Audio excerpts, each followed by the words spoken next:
इस पूरी धरती पर एशिया का दक्षिणी भाग, ये जो भारत का हिस्सा है, जो भारत बोलते थे पहले, जिसको इंडियन कॉन्टिनेंट बोलता था अंग्रेज, वो हिस्सा, और चाइना भी उसी में आता है, एशिया के दक्षिणी भाग में ही आता है।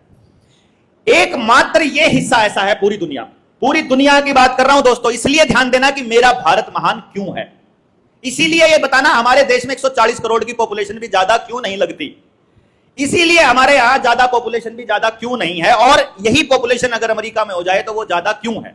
अमेरिका का साइज भारत के साइज से कई गुना बड़ा है, लेकिन वहां अगर यही पॉपुलेशन हो जाएगी तो पूरा सिस्टम क्रैश कर जाएगा। भारत में क्रैश नहीं करेगा। क्यों नहीं करेगा? क्योंकि यही एकमात्र एरिया है जहां सारी की सारी ऋतुएं हैं, सारे के सारे मौसम हैं, सारे की सारी जलवायु है, समंदर भी, रेगिस्तान भी, पहाड़ भी, और जंगल भी, और समतल इलाका भी, रेतीला इलाका, मतलब जैसा इलाका पूरी दुनिया में संभव है वो सारी चीज भारत में है, अकेले में। इसीलिए धरती पर होने वाली प्रत्येक जड़ी बूटी हमारे जंगल में उग सकती है।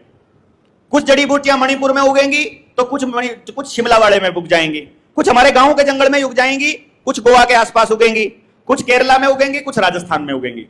जिस जगह पर जिस व्यक्ति को जैसी बीमारी होने लगेगी वहां पर उसके इलाज के लिए जिस भी तरह की वनस्पति की आवश्यकता है वैसी उग जाएगी। ऐसी जलवायु भारत की है।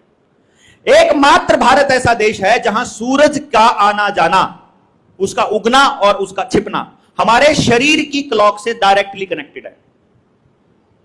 इसीलिए ना तो कभी यहां खाने की दिक्कत हो सकती, ना जानवरों के लिए ना इंसानों के लिए।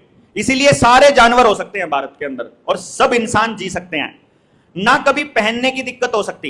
व्यक्ति की आवश्यकताओं की पूर्ति के लिए जितने संसाधनों की आवश्यकता है भारत के अंदर पहले से ही वो सब व्यवस्थाएं दी हुई हैं।